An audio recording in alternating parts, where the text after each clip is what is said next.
അപ്പോൾ അടുത്ത നമ്മൾ പഠിക്കാൻ പോകുന്നത് ക്യാഷ് സെയിൽസിനെ കുറിച്ചാണ്. ക്യാഷ് പർച്ചേസ് നമ്മൾ ഓൾറെഡി പഠിച്ചു. ഇനി നമ്മൾ പഠിക്കാൻ പോകുന്നത് ക്യാഷ് സെയിൽസിനെ കുറിച്ചിട്ടാണ്. ക്യാഷ് സെയിൽസ് എങ്ങനെയാണ് പോസ്റ്റ് ചെയ്യുന്നത്. അപ്പോൾ നമ്മുടെ ഒരു ക്വസ്റ്റ്യൻ അവർ തന്നിട്ടുണ്ട്. Sold T V on cash to any customer of your company.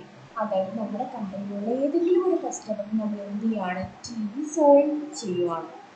അപ്പോൾ അതിന് വേണ്ടിയിട്ട് നമ്മൾ ടാസ്ക് ബാറിൽ നിന്നും സെയിൽസ് ഓർ ഇൻവോയ്സ് ഓപ്ഷനോ അല്ലെങ്കിൽ കസ്റ്റമർ ആൻഡ് സെയിൽസിൽ നിന്ന് സെയിൽസ് ഇൻവോയ്സ്, അവിടുന്ന് ന്യൂ സെയിൽസ്, ഈ രണ്ട് ഓപ്ഷനിൽ നിന്ന് ഏത് വഴി വേണ്ടിയിട്ടും വേണമെങ്കിലും കാര്യം ക്രിയേറ്റ് ചെയ്യാം, ക്യാഷ് സെയിൽ ചെയ്യാൻ പറ്റും. ഓക്കെ, അപ്പോൾ ഇവിടെ എന്താണ് ഒരു കസ്റ്റമർ ഐ ഡി കൊടുക്കുക, ഡേറ്റ്, ഇൻവോയ്സ് നമ്പർ, ക്വാണ്ടിറ്റി, പിന്നെ ഐറ്റം ടി വി.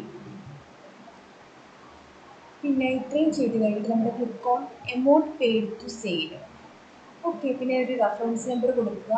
പിന്നെ റിസീപ്റ്റ് എമൗണ്ട് നമ്മൾ അവിടെ എമൗണ്ട് എൻട്രി ചെയ്ത് കൊടുക്കുക. പിന്നെ പേയ്മെൻറ്റ് മെത്തേഡ്, നമ്മുടെ പേയ്മെൻറ്റ് മെത്തേഡ് എന്താണോ അത് കൊടുക്കുക.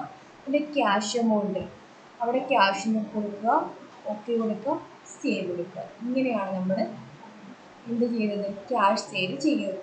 ഓക്കെ.